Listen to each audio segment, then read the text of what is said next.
Hello दोस्तों, कैसे हैं आप सब। मैं मनीष अपने यूट्यूब चैनल उत्तराखंड जो एम्पायर में आप सभी का स्वागत करता हूं।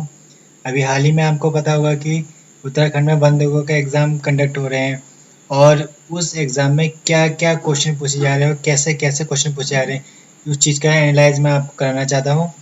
और क्योंकि ये एग्ज़ाम मैं खुद देकर आया हूँ, इसलिए मुझे आपको ये बताना चाहता हूँ कि इसमें कैसे कैसे क्वेश्चन पूछे जा रहे हैं। और आइए देखते हैं।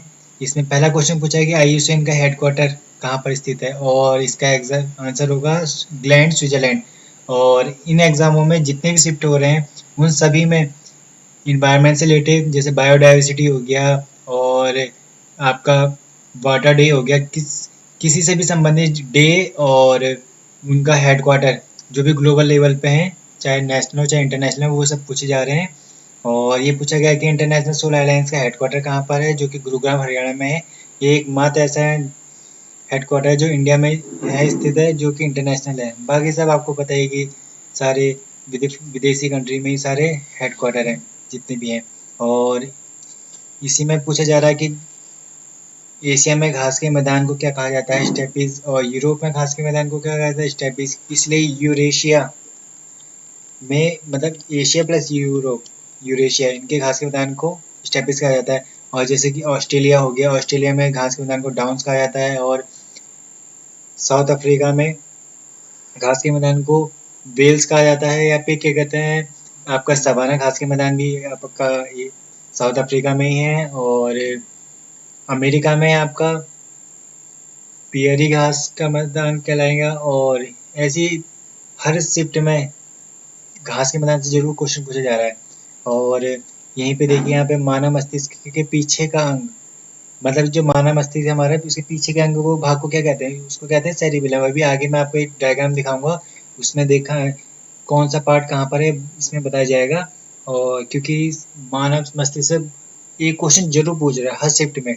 और एक ग्लिसरॉल का क्या कहते हैं रासायनिक सूत्र पूछा है, C3H8O3, जैसे कि आपका ग्लूकोज का हो गया और नाइट्रिक हो गया। मतलब इसमें एक रासायनिक सूत्र जरूर पूछा है, जैसे कि धोने का धावन सोडा हो गया आपका, और कास्टिक सोडा सोडा हो गया। ऐसे एग्जाम में क्वेश्चन जरूर पूछ रहा है। और इसमें पूछा कि 7pH मान क्या दर्शाता है, उदासीनता को दर्शाता है। और अम्ल धातु के साथ अभिक्रिया करके हाइड्रोजन गैस छोड़ती है।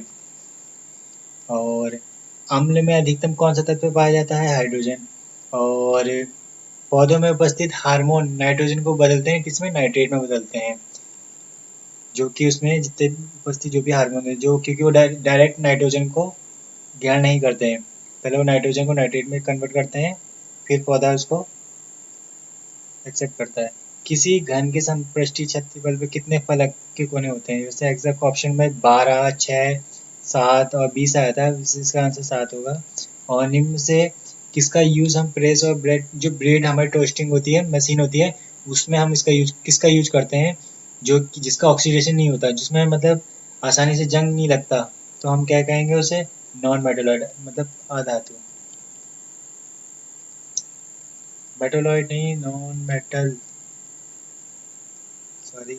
और यहाँ पे आप देखिए, यहाँ पे ये ब्रेन का स्ट्रक्चर है। देखिए यहाँ पे देखिए, इसके ऊपरी भाग जो उसे क्या कहते हैं, सेरेब्रम। और ये है क्या, कॉर्पस कॉलोजम। और इस पार्ट को कहेंगे हम थैलेमस। और ये है पिट्यूटरी ग्लैंड, और ये हाइपोथैलेमस, और ये है मेडुला, और ये है सेरेब्रम। आइए हम देखते हैं इसमें सेरेब्रम का कार्य है, जितने भी हमारे थॉट होते हैं, मेमोरी होती है, और हेयरिंग और विजन, जितने भी हमारे खाने पीने का टेस्ट हो गया, सेंसिटिव हो गया, ये सब सेरेब्रम करता है।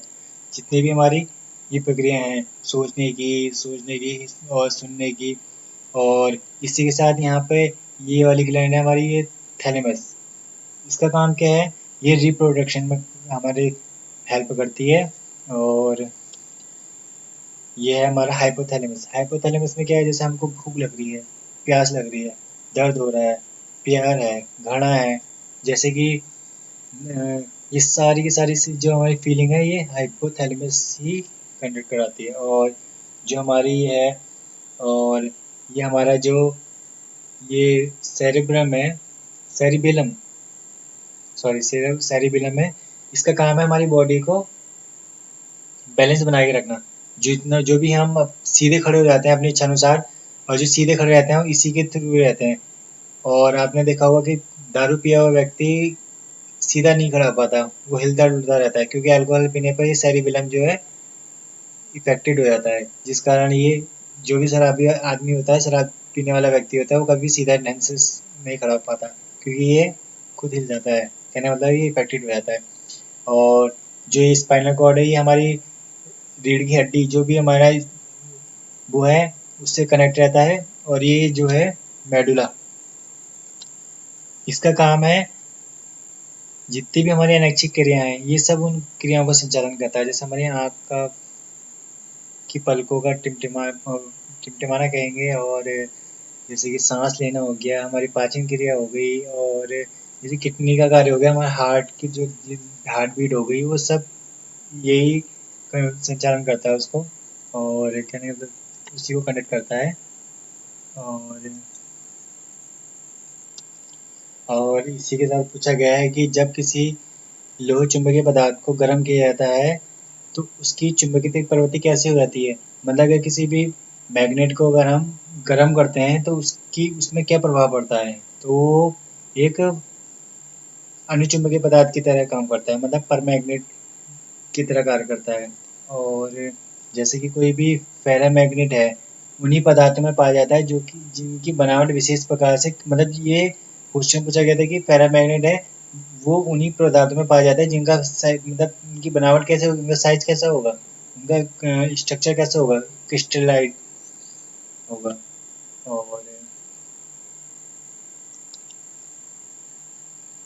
और ये पूछा गया था कि भारत में जो घरेलू उपकरण है एसी की जो फ्रीक्वेंसी होती है, मतलब साइकिल कितने हर्ट्ज होती है, तो इसका आंसर है आपको पता, सिंपल आंसर है इसका तो 50 हर्ट्ज है। और इसमें पूछा गया था फ्लेमिंग का जो बाएं हाथ का नियम है, जो तर्जनी उंगली होती है वो क्या दर्शाती है, वो मैग्नेटिक फील्ड को दर्शाती है। जैसे हमारा ये FBI अंगूठा है, ये मैग्नेटिक फील्ड को दर्शाएगा, सॉरी मैग्नेटिक फोर्स को दर्शाएगा, और ये मैग्नेटिक फील्ड को दर्शाएगा। और जो हमारी मध्यमा उंगली है मिडल वाली, वो करंट को दर्शाएगी। और ये क्वेश्चन पूछा था अगर किसी वस्तु को प्रारंभिक वेग 4 मीटर प्रति सेकंड की स्पीड से ऊपर फेंक किया जाए तो वस्तु के अधिकतम बिंदु पर वस्तु का अंतिम वेग क्या होगा, वो शून्य हो गया। और ये पूछा था कार्य की यूनिट, W=F×D, कार्य बराबर बल गुणा विस्थापन। तो फोर्स का न्यूटन होता है, डिस्प्लेसमेंट का मीटर हो गया, न्यूटन मीटर। और इसी में क्वेश्चन पूछा गया था यदि किसी तार को पिघलाकर उसकी लंबाई को आधा कर दिया जाए तो नए तार का रेजिस्टेंस पहले के तार के रेजिस्टेंस से कितने गुना अधिक होगा। तो इसका सॉल्व करने के लिए तरीका तो वैसे R=ρL/A।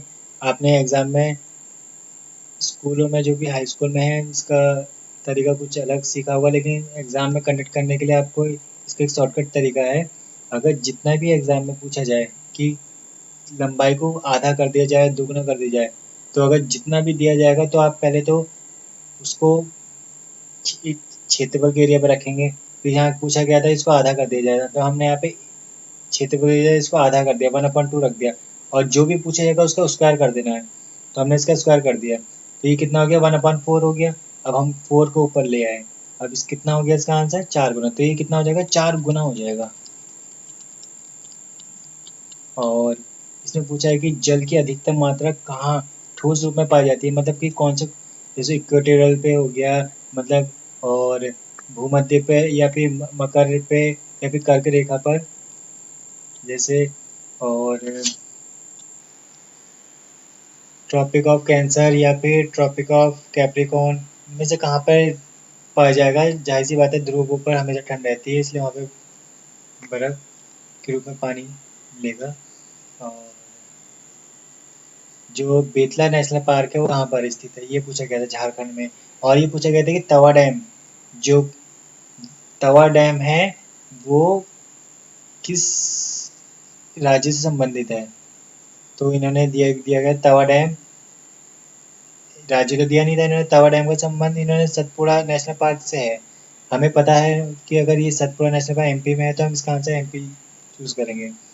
और हर एग्ज़ाम में नेशनल पार्क और tiger reserve, elephant reserve, biodiversity, इनमें से क्वेश्चन जरूर पूछा है, 101% पूछा है, इसलिए आप इसकी तैयारी पक्का करके जाएं।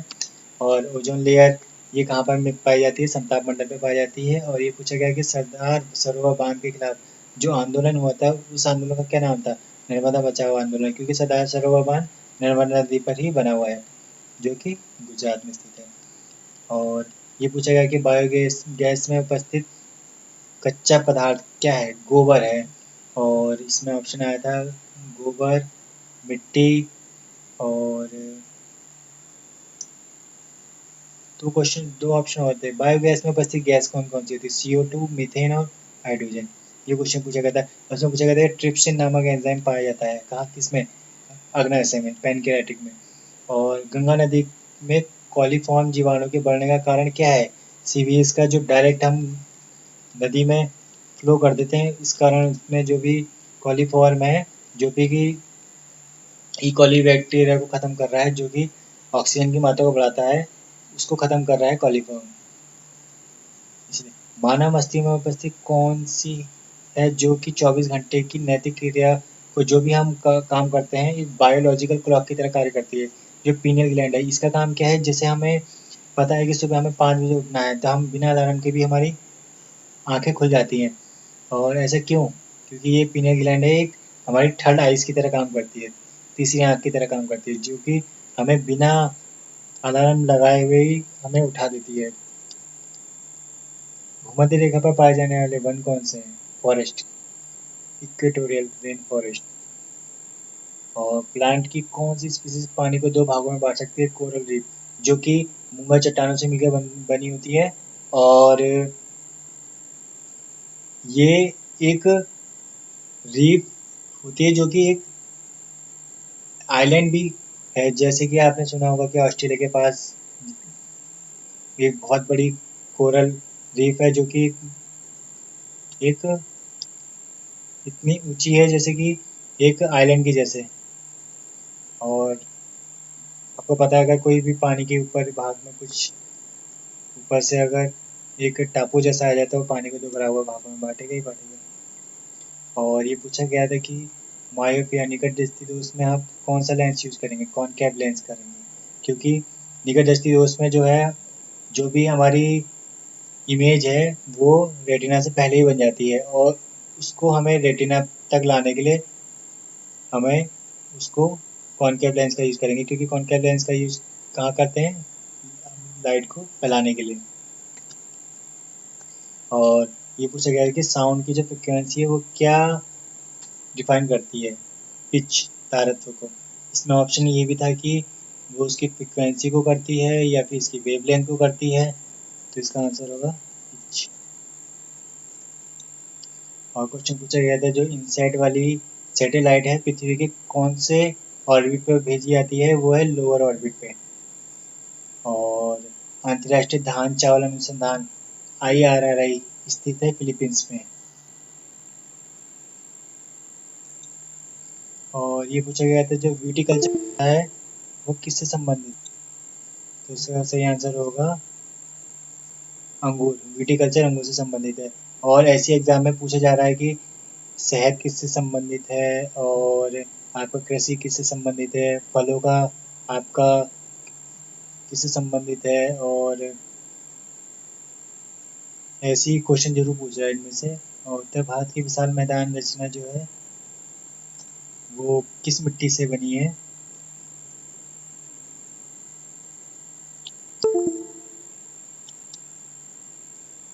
और यहाँ पूछा गया है कि आलू का जो उत्तर भावी अंगमारी, मतलब जो भी आलू का ये जो रोग है, जो भी डिजीज है, वो किससे होता है? फंगल डिजीज है।